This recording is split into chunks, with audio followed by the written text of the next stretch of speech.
Okay, for this task we're going to look at making a monochromatic painting using acrylic paints. You can see I've got a brush, I've got my sketch or my drawing, I've got my resource material, so the image that I'm looking at to get the kind of reference for the tonal work. We are focusing on one object, not all the objects in an image for this task, so just choose one object that you like, particularly an object that shows light and shadow. That's the key really with this. We don't want something that looks quite flat, particularly not an image that's got graphics on. So even this symbol here would be quite difficult to show, whereas something like this here, got nice lights and shadows, you can see the form, and I quite like this kind of, I suppose, headpiece, if you like, headband. Again, because you can see the light and you can see the shadow. So that's what I'm looking for. So I'm not using the actual colours, which are pink and black in this case. I'm just going to choose a colour, so I've chosen blue. And then we're adding tints and shades. So to add a tint, we need to add white. To add a shade, we add black. Okay, so white is a tint. Okay, black is a shade.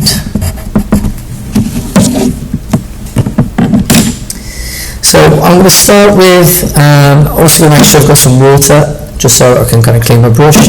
I'm just going to start with the blue, and sometimes it helps to work quite quickly on this.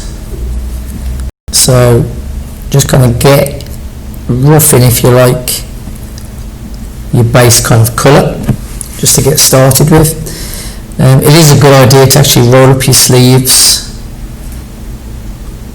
because if you get acrylic paint on yourself, it's not easy to remove.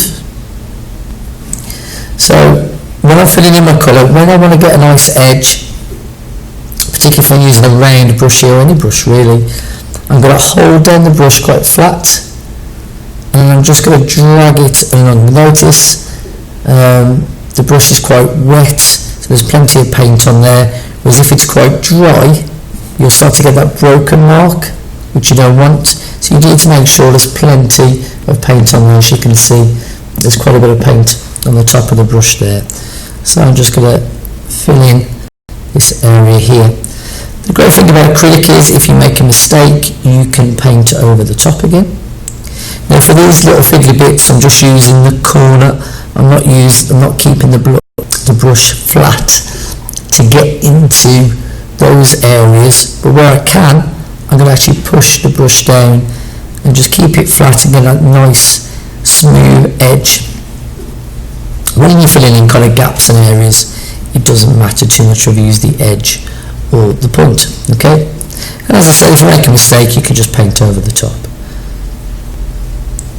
Now the key thing with acrylic for you to be able to blend well is while it's wet. If I let this dry, I can't then blend it. So while I'm kind of working along on this, I can see some kind of shadows on one side here. So I'm going to start to just pick a tiny bit of black. So notice I take black from the very edge, not from the middle, because I don't want to contaminate the paint and put a big splodge of blue in the middle of the paint. So I'm taking from the edge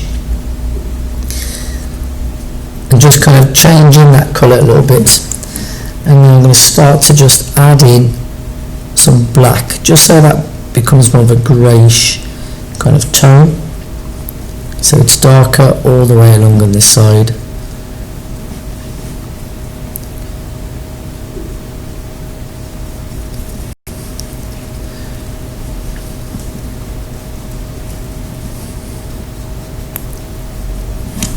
So you can see already we're starting to get a blend between these colours. I can go back to my blue just to kind of make sure that we get that kind of gradation between the blue and the darker edge.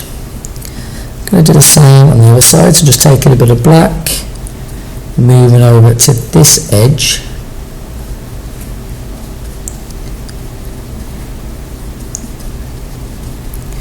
Try not to use too much water, keep your paint quite thick. If you are having trouble keeping the brush wet, then then do feel free to add water. But if you add water, just try and kind of wipe off any excess, because if your brush is too wet, you're going to start to get puddles of water, and also you can end up with kind of a watercolour effect. So you can see at the top there, it's more like watercolour than using acrylic paint because it's really watered down. So again, go back to your main kind of colour that you're using, or your base colour, just so that we can get keep the paint nice and thick, and it just makes it easier to kind of blend those colours together.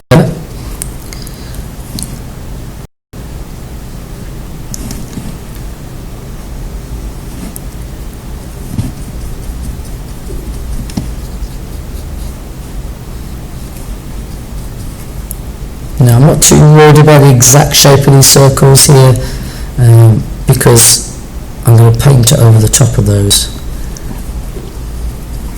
So I'm going back to the black again. You can see a little bit darker at the bottom.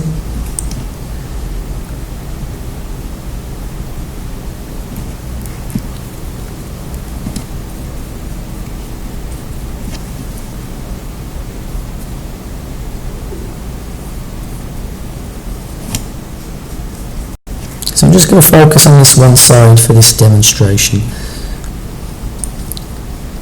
just so you can see how it works.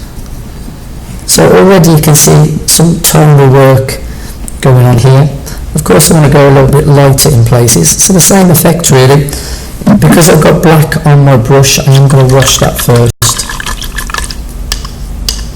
take off the excess. And I'm going to go back to, this time, to my white, taking from the edge, not from the middle. So again, I don't get any blobs of blue inside.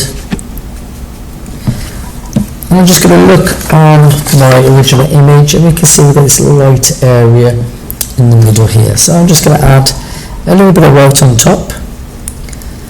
And I'm just, because it's wet underneath, by just using the brush on top, I can lighten or, well, darken that tint. So it's a little bit of bright white, which I don't want. It's more this kind of light blue colour. So I'm just using the brush to lighten these areas here, okay? And then what I will do is I'll go over that again. So it's just showing us a little bit lighter in the middle, but because the material is shiny, we want to make that lighter still. So I'm just going to let that kind of dry a little bit. I'm going to add some more darker areas here. So I'll wash my brush again, remove the excess, back to the black, and we're just going to put in some of these kind of creases. So I'm going to paint those in.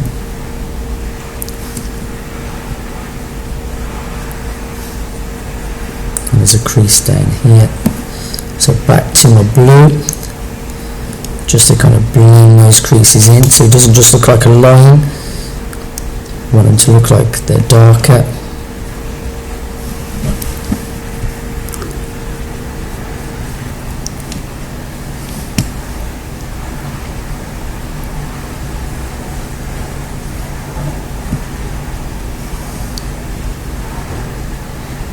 So I'm looking for any shapes in there of shadows, a bit darker on that edge again.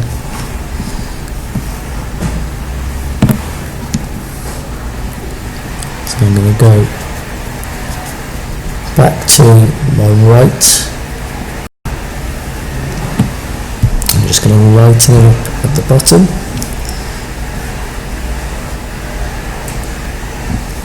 Just because the very edge is a little bit lighter, so just got a bit of a highlight on there before the shadow. Go back to my blue. So again, any mistakes that are made, you just paint over the top. So I felt I was a little bit dark down the bottom there, so just lightened it up a bit with the original blue colour.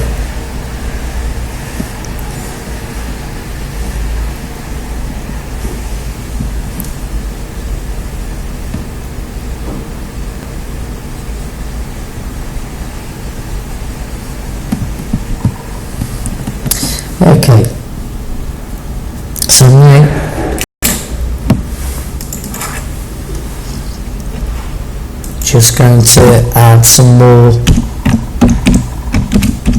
the highlights again. So we're looking for this kind of shiny area in the middle. So I'm going to go back to my right.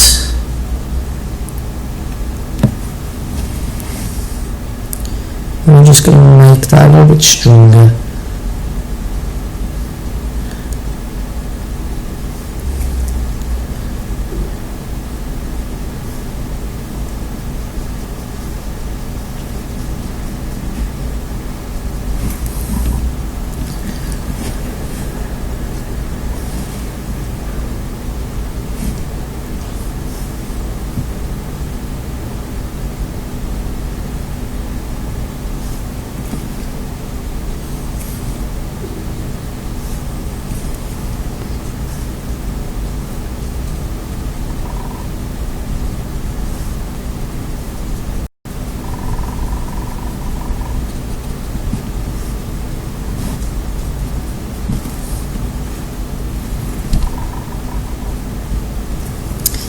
I'm just going to use a little bit of water on that just to loosen that paint up a little bit.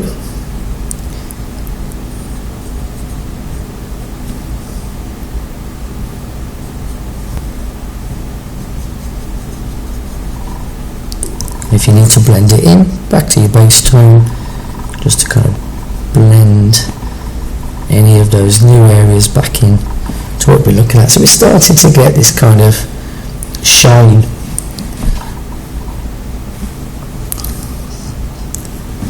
Going to go back again.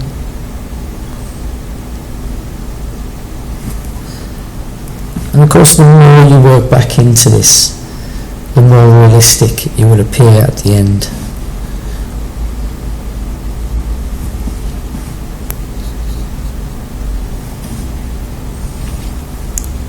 And at the bottom here, I want that to be quite bright. So we're starting to get there, it's starting to build up into the different tones that we can see in the image.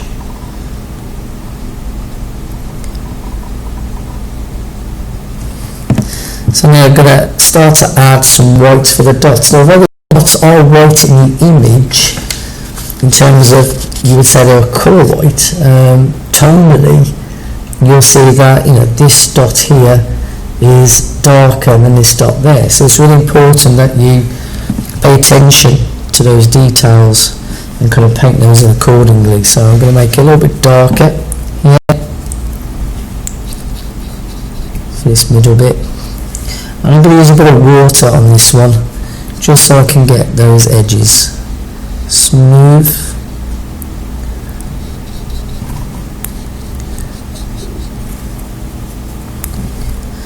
So the thing about this kind of work, it's really good practice for when you come to the end of the course and you'll be working on large canvases.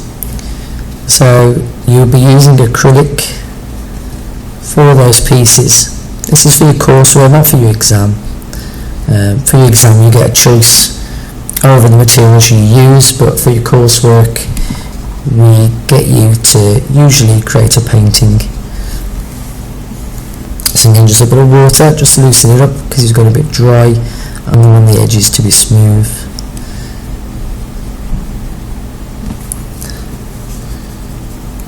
So this dot down here, it's a bit dark on one side and actually gets a bit lighter, so I'm going to get some fresh paint there just to make sure that's nice and bright on that one side. Actually there's a dot that I missed here, so I'm just going to paint that in. So even though I didn't sketch that in, I can still put that in on the end. Now I just need this one dot here, and we're close to finishing.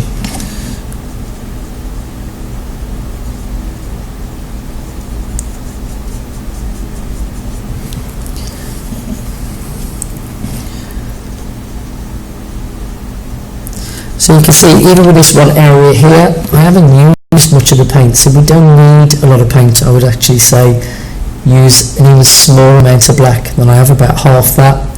Again, for the base tone you could use less, and even for the white you won't use a lot there.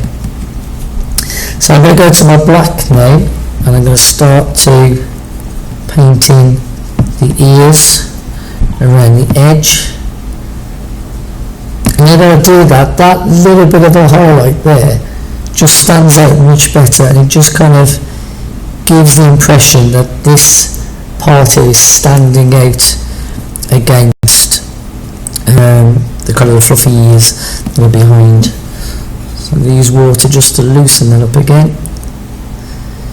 Now it is actually quite dark in here, there's not much in the way of tonal work, so I can keep this area quite flat.